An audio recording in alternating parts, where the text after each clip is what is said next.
Hello friends, welcome to our channel इतिहास हमारा। दोस्तों, जैसा कि आप सब लोग जानते हैं कि हम अपने इस चैनल पर इतिहास, धर्म और वास्तुशास्त्र के बारे में बताते हैं और उनसे जुड़ी हुई कुछ रोचक जानकारियां आप तक पहुंचाते हैं। दोस्तों, ऐसे ही आज के हमारे इस वीडियो का टॉपिक है महाभारत में सिर्फ कौरव ही नहीं, सभी पांडव भी मारे जाते अगर ये योद्धा आ जाता मैदान में।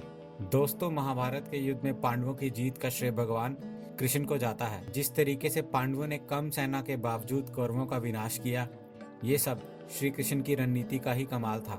बहुत कम लोग जानते हैं कि महाभारत में एक योद्धा ऐसा भी था जिसके कुरुक्षेत्र आ जाने से कौरव पांडव दोनों पक्षों के सारे योद्धा मारे जाते और अकेला वही योद्धा जीवित बचता। उस योद्धा के पास भगवान शिव का वरदान था दोस्तों, लेकिन श्री कृष्ण ने उसे युद्ध में आने से रोक दिया। तो चलिए दोस्तों, जानते हैं कौन था वह योद्धा और कौन सी शक्तियां थी उसके पास। दोस्तों, बर्बरीक भीम के पुत्र घटोत्कच का पुत्र था। वह बहुत शक्तिशाली और पराक्रमी था। उसने कठोर तपस्या से भगवान शिव को प्रसन्न कर 3 अजय बाण लिए थे। साथ ही अग्निदेव ने उसे एक दिव्य धनुष दिया था। दोस्तों, बर्बरीक ने युद्ध करने की कला अपनी माँ से सीखी थी। उसने अपनी माँ को युद्ध में कमजोर पक्ष की ओर से ही युद्ध करने का वचन भी दिया था। दोस्तों, बर्बरीक के दिव्य बाण और कमजोर पक्ष का युद्ध साथ देने की कसम के कारण श्री कृष्ण नहीं चाहते थे कि वह युद्ध में भाग ले। दोस्तों, अगर बर्बरीक युद्ध में भाग लेता तो पहले तो वह निश्चित ही अपने पिता भीम के पक्ष का साथ देता, लेकिन जब कौरवों का पक्ष कमजोर होने लगता तो वह उनसे जा मिलता। अपने पराक्रम से पांडवों के पक्ष को कमजोर बना देने के बाद वह फिर उनके पक्ष में आ जाता। इस तरह वह अपने अलावा हर किसी का नाश कर देता। दोस्तों, पांडवों को युद्ध विजय बनाने के लिए श्री कृष्ण ने बर्बरीक से उसका सिर दान में मांग लिया था।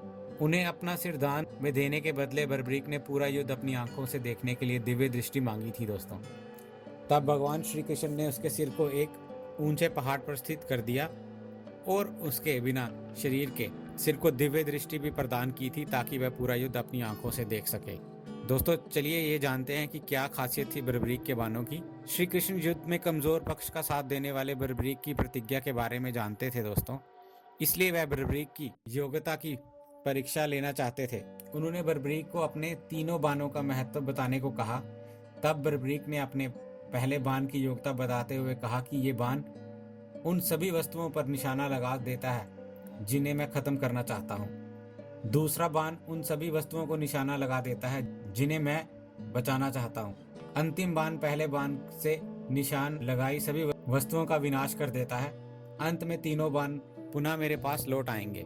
दोस्तों, युद्ध से पहले श्री कृष्ण ने सभी योद्धाओं से एक सवाल किया था कि वह योद्धा अकेले इस युद्ध को कितने दिनों में खत्म कर सकता है। श्री कृष्ण के इस सवाल पर सभी योद्धाओं ने अपनी अपनी योग्यता के अनुसार इसका उत्तर दिया। भीष्म ने 20 दिन, द्रोणाचार्य ने 25, कर्ण ने 24 और अर्जुन ने 28 दिनों में युद्ध को अकेले समाप्त करने की बात कही थी। दोस्तों, यही सवाल जब श्री कृष्ण ने बर्बरीक से पूछा तब उसने एक ही क्षण में युद्ध खत्म करने की बात कही थी। बर्बरीक की यह बात सुनकर श्री कृष्ण को उसकी योग्यता पर विश्वास हो गया था। तो चलिए दोस्तों, आप जान लेते हैं कि श्री कृष्ण ने क्यों ली थी बर्बरीक की परीक्षा। दोस्तों, बर्बरीक की यह बात सुनकर भगवान श्री कृष्ण ने उसे इन बाणों का प्रयोग करके दिखाने को कहा।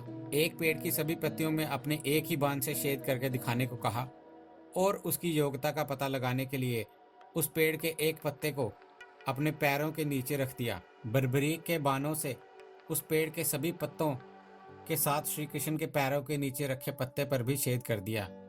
बर्बरीक का यह पराक्रम देख श्री कृष्ण को उसकी योग्यता पर विश्वास हो गया था। दोस्तों, बर्बरीक के महान दान से खुश होकर भगवान श्री कृष्ण ने उसे कलयुग में खाटू श्याम के नाम से पूजनीय होने का वरदान भी दिया था। दोस्तों, राजस्थान स्थित खाटू श्याम जी के मंदिर में श्री कृष्ण के वरदान स्वरूप बर्बरीक ही खाटू श्याम के रूप में है। दोस्तों, ये थी हमारी आज की जानकारी। उम्मीद करते हैं कि आपको बहुत पसंद आई होगी। दोस्तों, ऐसी और जानकारी प्राप्त करने के लिए आप हमारे चैनल को प्लीज सब्सक्राइब करें।